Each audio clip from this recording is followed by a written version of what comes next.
The midterm elections are upon us, and it's critical not only that you vote, but that you understand what's at stake. Our friend from Family Council, President Jerry Cox, joins me today as we take a closer look at the possible implications of Tuesday's elections. That's coming up next as Arkansas Live starts right now.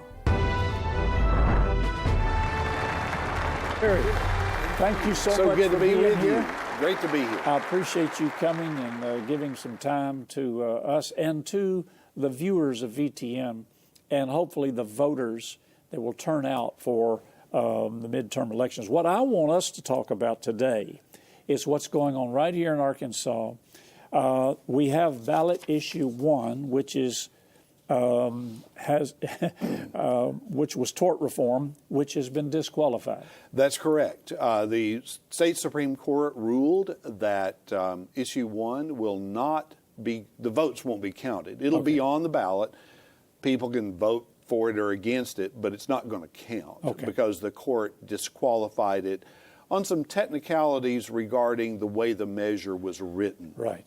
Now, voter ID is ballot issue number 2, and that will stay on the voter ID is on the ballot. It's pretty straightforward. It requires people to show their ID in order to be able to vote. And what they're doing is they're writing that into the Constitution if it passes. So a vote for that would be saying, I believe people should show an ID when they vote.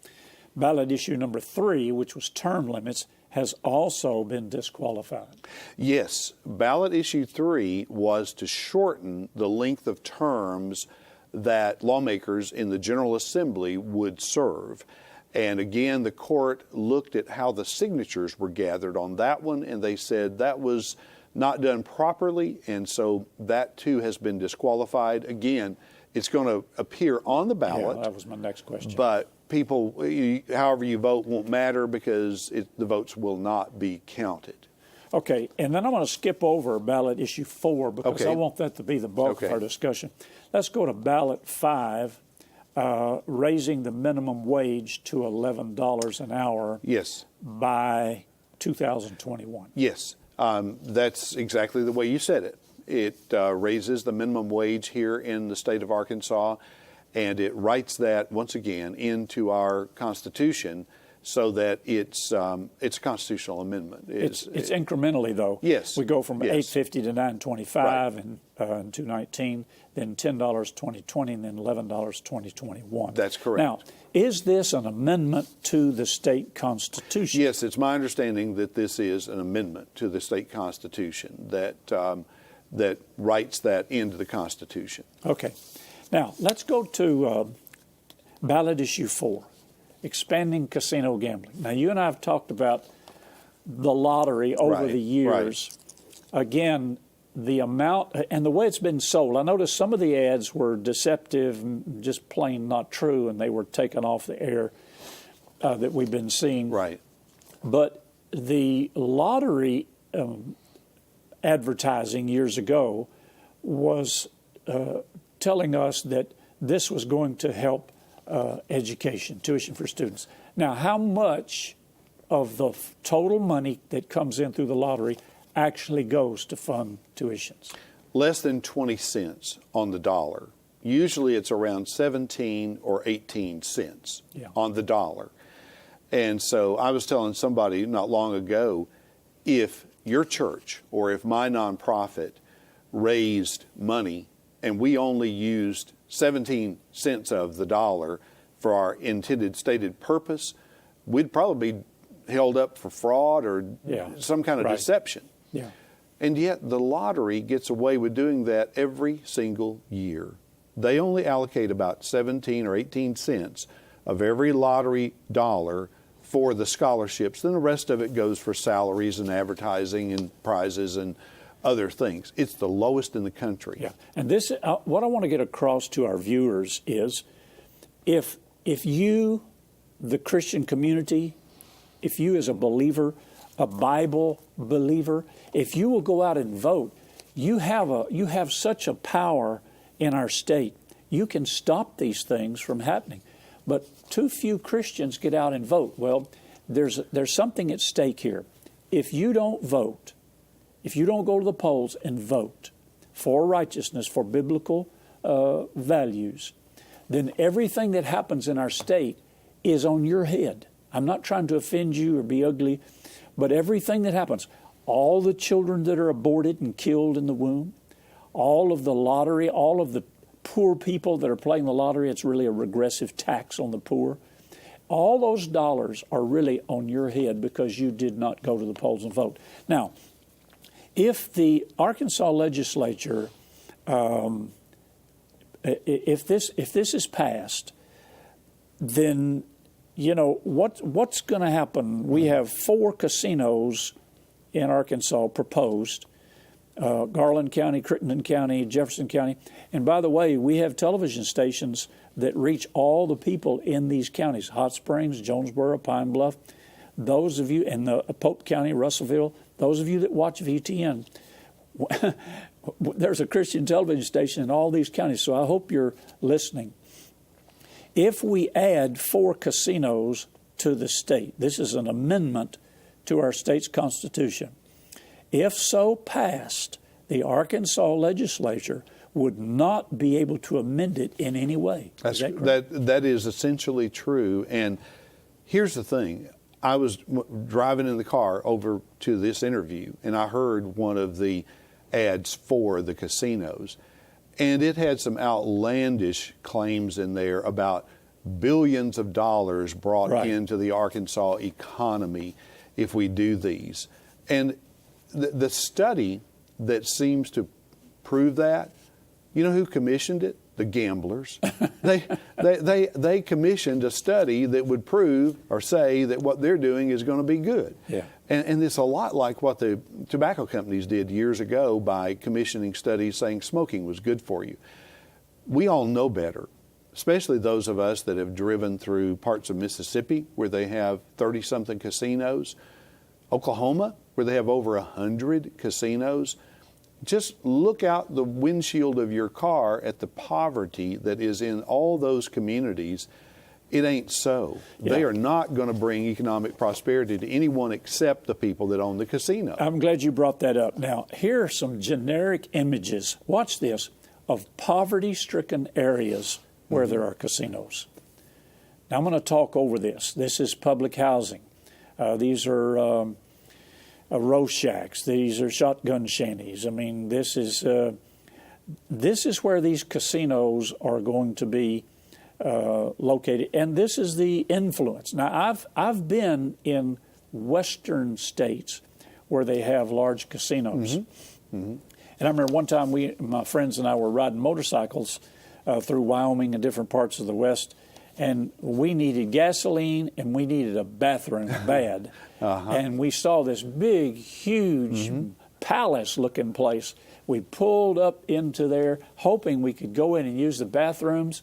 There were men dressed in black. They stuck their hands inside of their coat, and they looked at us and said, "What do you want?" And we said, "We want to go use the bathroom." He reached in, put his hand on his gun, and he said, "Don't even think about stopping here." Wow. So we went on to this little town. It was totally desolate. And we found a church and went in and used the restrooms. And we asked them what happened. There were no gas stations. The town had dried up. And they said it was the casino.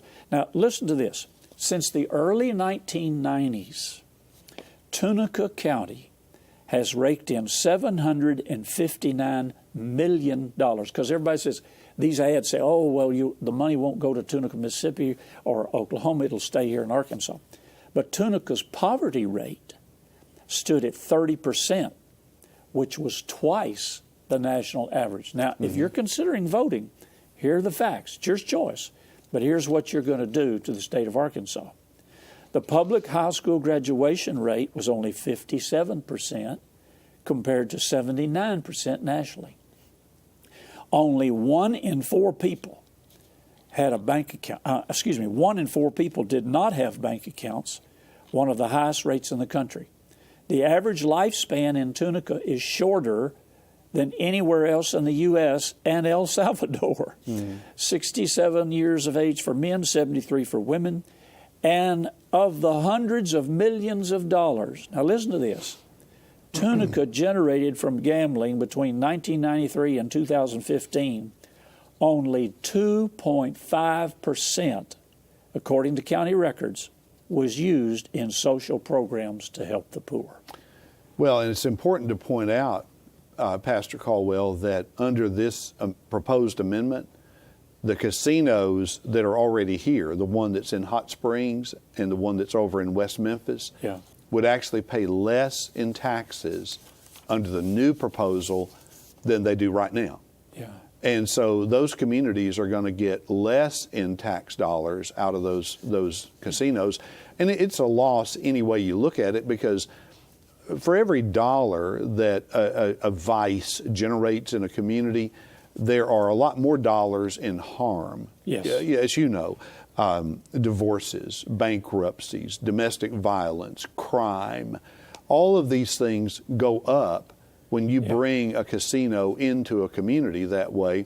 And we see that already, where Garland County, where Hot Springs is, has a much higher poverty rate than Saline County, right next to it, where Benton is, you see. And same thing over in Crittenden County, over by West Memphis. High poverty rate compared to the rest of the state of Arkansas. And so it's almost like these casino owners know if they go into a poverty-stricken community, there are going to be people there who are so desperate that they'll put their last dollar down to try to win some rent money or grocery money or money to buy shoes for their kids, and they lose their last dollar there. And then they come to your church or mine needing help. Or they come to the government. And they do, They'll end up on welfare. And you know what? We're good people. We'll help these folks. But why are we creating these problems that should not be? Because the Christian community will not go to the polls and vote. You will not vote your convictions. That's right. You will not go out and say, I am going to stop this from coming into my community. Now, it's not my place to tell you how to vote. That's your responsibility.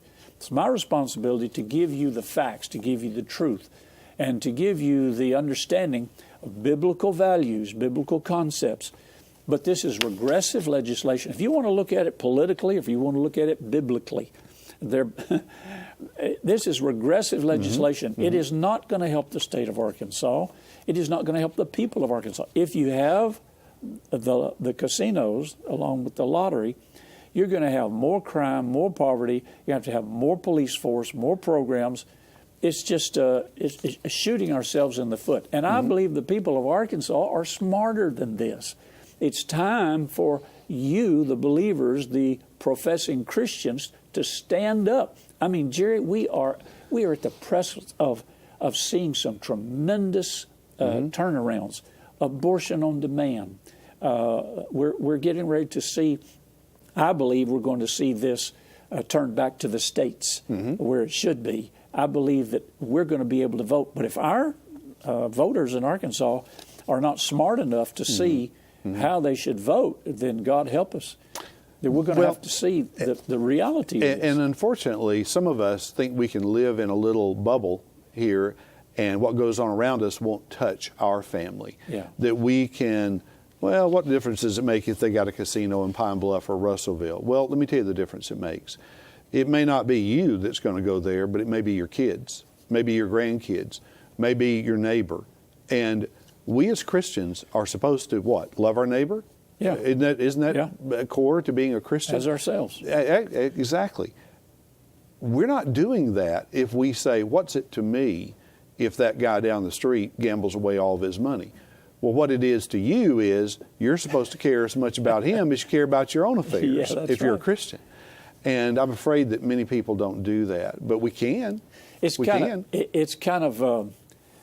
I've used this example before. It's a double standard. It's with one hand, the beer companies and the liquor companies are saying, drink responsibly, but drink. And on the other hand, to solve the problems that we're going to create by you drinking, we're going to offer a hospital stay. We're going to offer rehabilitation programs. The tobacco companies, warn you that this will cause cancer, but we're going to take care of you. But keep smoking. I mean, this is stupid. This is unbelievable. I had a reporter ask me the other day. She said, well, aren't gamblers just going to gamble somewhere? And I said, no, not necessarily, because studies show that most of the people that lose money at casinos come from within a 1 hour drive of that building. And so what's going to happen is the Cherokee tribe out of Oklahoma is going to put a casino in Russellville, and the Quapaw tribe out of Oklahoma is going to put one in Pine Bluff. And if you did a stake in the ground right there where that casino is in Pine Bluff, and you drew a circle around it that was 1 hour, that's where 80% of the revenue for that casino is going to come from. It's going to suck that money right out of Pine Bluff and the surrounding area. It's going to pull the money out of Russellville and that surrounding area there. And I told somebody the other day, these are like festering sores in these communities. They're going to sit there and they're going to fester for years and years and years to come. And they're going to be a blight on those communities. And people need to understand that. And they're not going to settle for just a casino in Pine Bluff or Russellville. Next time around, it'll be Fayetteville, or it'll be Mountain Home, or it'll be El Dorado or Texarkana. They're looking to expand the market as far as it will go. And we have figures on this. In the recent years, the casino industry in Tunica, Mississippi is declining. Yes. That means tax revenue is declining. Raise the minimum wage, make it better for the workers, do whatever you have to do to help people. But gambling in the casinos, lottery is not the answer. Well, and shame on us if we create a government that's funded by evil. Think about that. If our government becomes funded by evil, then the government has to go out and promote more evil in order to have more money. And so the government then has an interest in, oh, well, you need to go to the casino. Oh, you need to buy some lottery tickets. Oh, you need to smoke marijuana, more of it, so we can collect more tax dollars. That is a foolish, foolish way for a government to fund itself.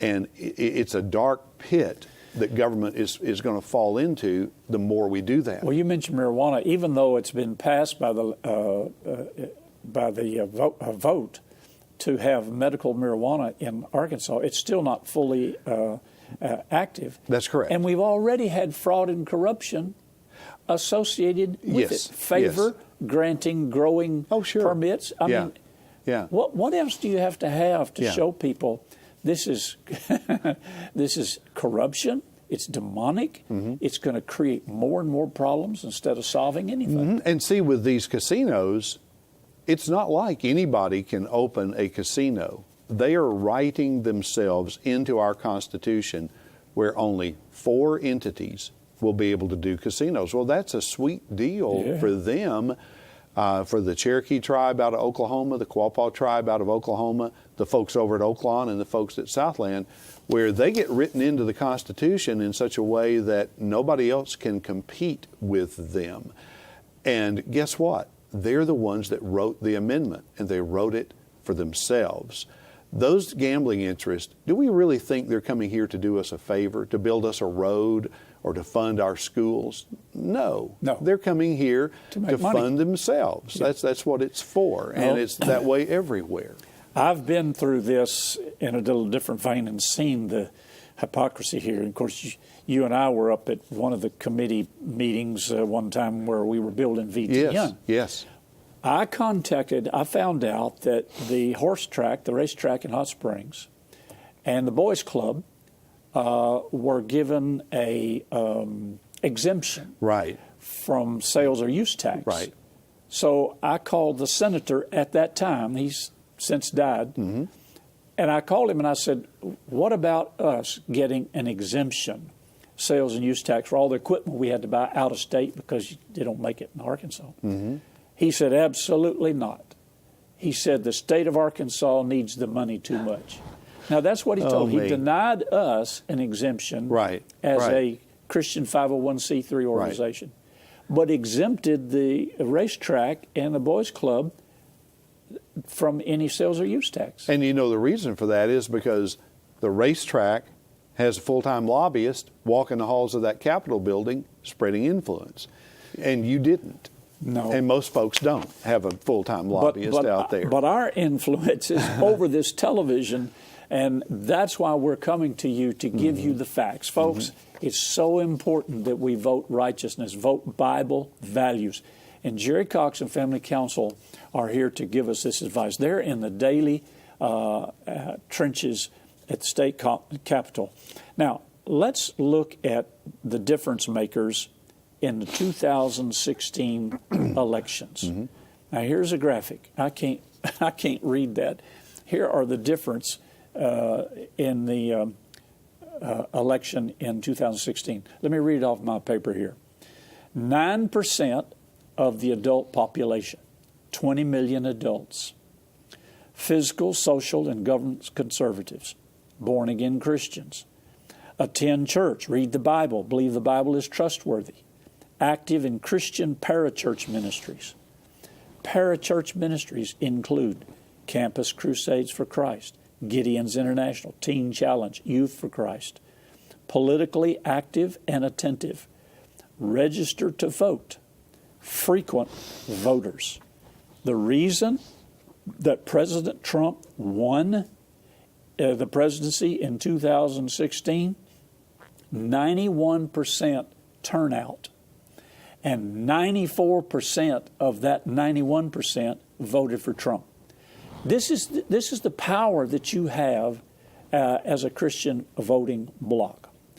Now, I want you to see this, and I've shown this week, but I want you to see this. This is the reality of what's going on, folks, in America. Here is a banner advertising Democratic Socialists of America. Now, who would have ever thought that this would ever become a reality in the United States of America? But I have here in front of me, if I can get the camera, I have a copy of the Republican platform and the Democratic platform. I am neither. I don't belong to either party. I'm a Christian. I'm a Bible-believing Christian. But I'll tell you what, I've read these. This Republican platform is the closest thing to Scripture that you're going to find. This, as you can tell by its own sign, if you could remove this front cover and you read what's on the inside, it could very easily be titled the Socialist Party. It's socialism disguised in democracy. Now, maybe this offends you, and I'm sorry, I apologize, so don't write me any letters or emails. I'm apologizing if I offend you, but I don't apologize for showing you what's happening in America and what's happening in our state. But only you can make the difference. I give you the choice. I give you the truth. I give you what you don't hear on the mainstream media, what you don't see and hear. But, you know, this is the reality of what's happening. And my emphasis is you as a believer, as a Bible-believing Christian, you can make the difference if you'll just go vote your biblical values. That's all there is to it, really. Now, Jerry, as we close, voter guides are available through Family Council. They are. And we have the contact information for you that we can put on the screen. If you would like information, you can write or call Family Council, 414 South Pulaski, Suite 2, Little Rock, Arkansas, 72201, area 501-375-7000. And there's the website, familycouncil.org. Now, if they go online, can they get that survey? They can get the voter guide online by just going to arkansasvotersguide.com, and then you can type in your information. It'll bring up the people that are running in your area, those kinds of things. So it's pretty intuitive how the site works. And just to be clear, we don't endorse candidates. Right. What we do is we ask them questions like, where do you stand on Roe versus Wade? Where do you stand on same-sex marriage? Where do you stand on homeschooling? And those kinds of things. And then we publish their answers exactly the way they provide them. And we are the largest distributor of nonpartisan voter guides in the state of Arkansas. We have done this since 1990, and we have honed it down to a science pretty much on how we do it. But we are a good source of information. Now, I would urge people to take our information and use it along with everything else that they know about the candidates. And by all means, try to vote wisely. Yeah. I received a letter and a prayer request just this morning, right before I came down to tape, from a pastor and his wife. They're pastors out in West Texas.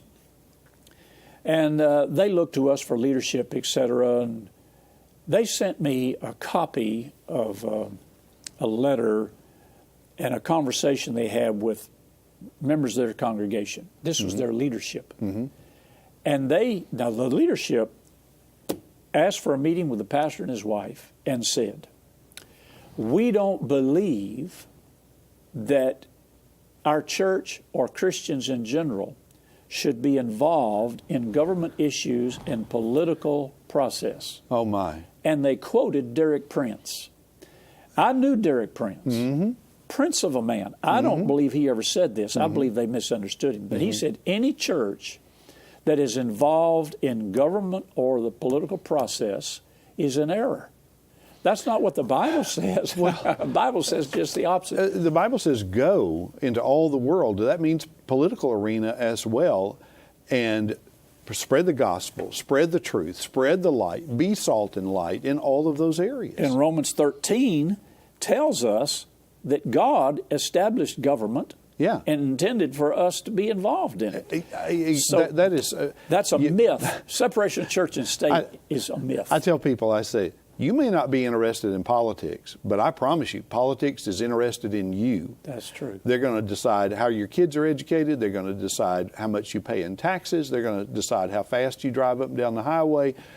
Everything that you can think of, they're going to be involved in it. And who's left to make the laws if the Christians all bail out of the political arena? It's the ungodly. So if you want the ungodly to rule over you, then you just get out of politics as a Christian, and that's exactly what you're going to be left with every time. Jerry, thank you so much for all you do for the state of Arkansas, Family Council, and your entire staff. And if you'd like to support Family Council, they need your support, financial support.